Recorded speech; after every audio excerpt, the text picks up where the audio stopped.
Hello friends, कसे आहात तुम्ही सगळे? मजेत ना? तर आज मी तुमच्यासाठी स्पेशल जी रेसिपी घेऊन आली आहे ती डाएट स्पेशल रेसिपी आहे. भरपूर प्रोटीन असलेली रेसिपी आहे. ज्यांना पण तुम्हाला कोणाला डाएट करायची आवड असेल किंवा जे कोणी डाएट करत असतील तर त्यांनी मला कमेंट करून नक्की कळवा. सो मी तुमच्यासाठी नवीन नवीन डाएटच्या रेसिपी घेऊन येईल.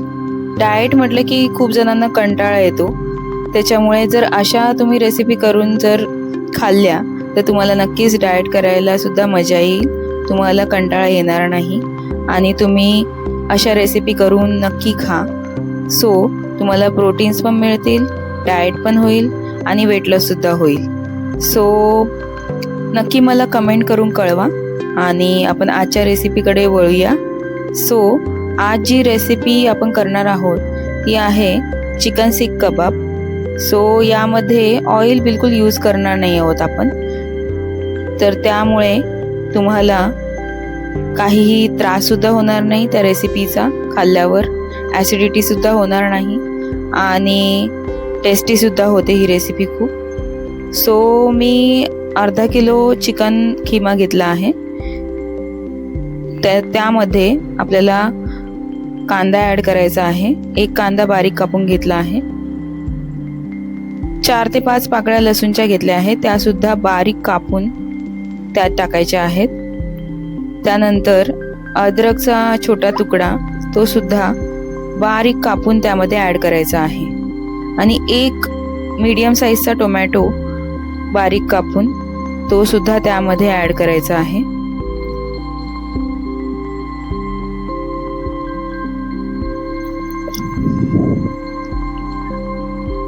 या रेसिपीला खूप काही साहित्याची पण गरज लागत नाही. अगदी कमी साहित्यात होते ही रेसिपी. त्यामध्ये नंतर मीठ ॲड करायचं आहे चवीनुसार. क्वांटिटीनुसार तुम्ही मीठ ॲड करू शकता. सो मीठ ॲड करायचं आहे आणि तुम्हाला कसं तिखट आवडत असेल कमी जास्त त्याप्रमाणे तुम्ही तिखटसुद्धा ॲड करू शकता. सो मिरची पावडर मी यूज केली आहे इथे. त्यानंतर थोडी हळद टाकायची आहे त्यामध्ये आणि तुमच्याकडे जर कोणता गरम मसाला अवेलेबल असेल जो पण तुम्ही यूज करत असाल तो थोडा टाकायचा आहे त्यामध्ये. आणि धने जिरे पावडर टाकायची आहे. छोटा चमचा अर्धा अर्धा तुम्ही टाकू शकता धने जिरे पावडर.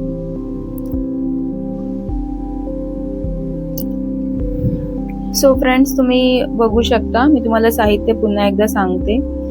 चिकन खिमा घ्यायचा आहे, त्यामध्ये लसूण बारीक कापून टाकायचा आहे, अद्रक बारीक कापून घ्यायचा आहे, एक छोटा साईजचा कांदा बारीक कापून टाकायचा आहे, टोमॅटो मीडियम साईजचा तो सुद्धा बारीक कापून टाकायचा आहे आणि धने जिरे पावडर, हळद, मिरची पावडर आणि गरम मसाला हे सगळं तुम्ही यूज करायचं आहे.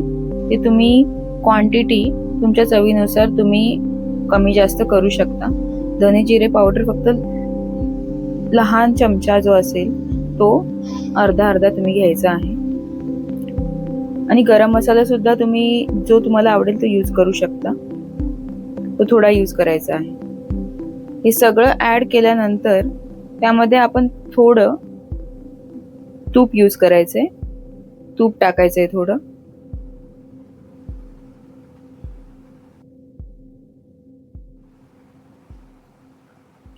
आणि तूप ॲड केल्यानंतर लास्टला आपण एक अंड यूज करणार आहोत. कच्चं अंड यामध्ये आपण फोडून टाकणार आहोत. सो एक अंड यूज केलं आहे.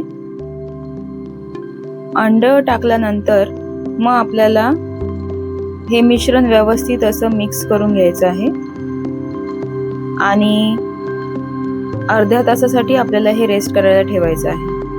सो तुम्ही बघू शकता, अर्धा तासानंतर हे मिश्रण आता कबाब बनवायसाठी रेडी आहे. सो हे कबाब मी ओव्हनमध्ये बनवणार आहे. सो त्यामुळे ही जी प्लेट ओव्हनची ती तूप लावून ग्रीस करून घ्यायची आहे व्यवस्थित आणि त्यावर मग आपण ते कबाब बनवून सगळे सेट करणार आहोत.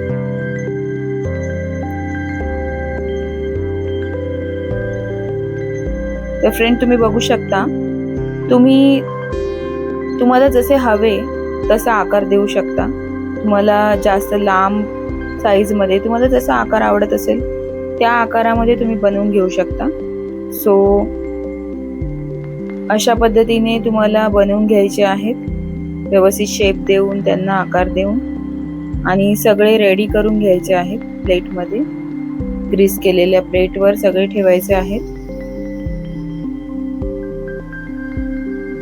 सो हे असे कबाब बनवून आता रेडी आहेत.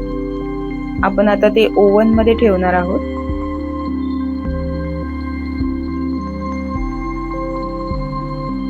ग्रिल करण्यासाठी.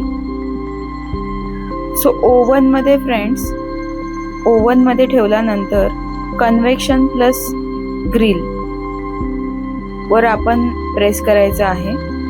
तर ते 18 डिग्री सेल्सिअस वर आपल्याला ठेवायचं आहे. आणि नंतर जो टाइम आहे तो 20 मिनिट्स आपल्याला घ्यायचा आहे. सो 20 मिनिट्ससाठी हे ग्रिल करून घ्यायचं आहे.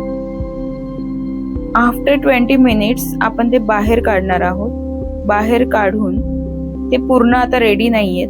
सो त्याला आपल्याला पुन्हा वरतून थोडं तूप यूज करायचं आहे. सगळ्या कबाबला आपल्याला तूप लावून घ्यायचं आहे व्यवस्थित.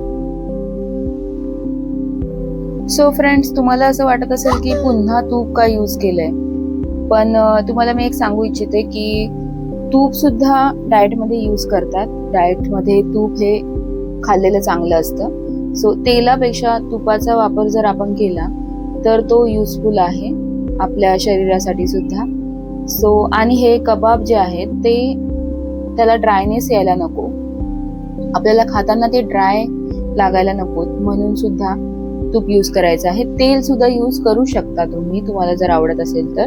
पण डाएटच्या हिशोबाने मी सांगते, तर त्यामुळे तुम्ही तूपच यूज करा असं मी सांगेन.